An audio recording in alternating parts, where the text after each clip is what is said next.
Interview with me today, and thank you for being part of the show. It's just great to have you on today. My pleasure, Gary. So let's start out. Our topic for today's show is creating a culture of excellence, and there are three great words in there that I would like to explore with you.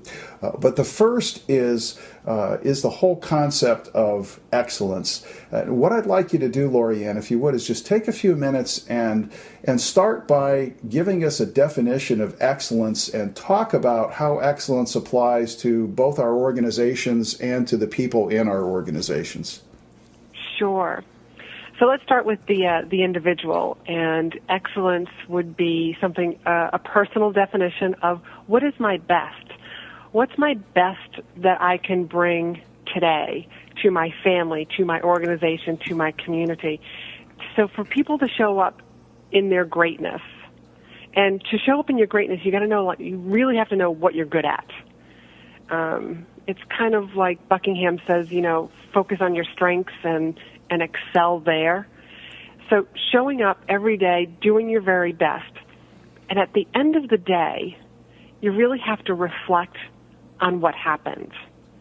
And what I mean by reflect is that all great executives, the executives that I work with, I drill this into them. You've got to reflect on what happened. What would you have done differently? What would you have said differently? At the end of big projects, reflect on what could we have done differently.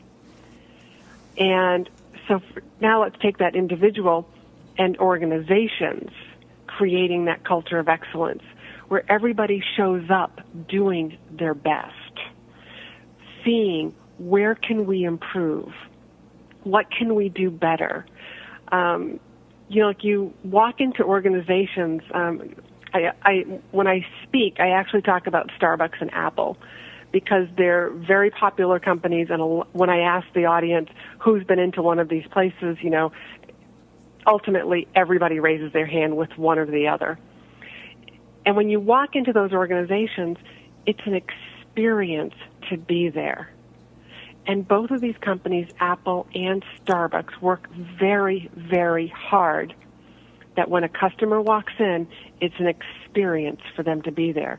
And in order to have that experience, everybody has to show up doing their darndest.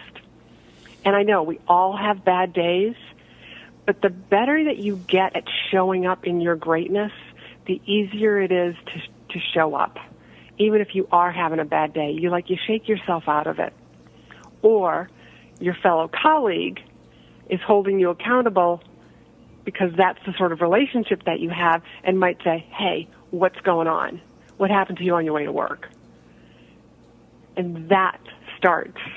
Things like that will create a culture of excellence. It's also easier when you've got the top of the company, you've got your leadership team, that this is what their goal is. So in other words, they're putting their people first.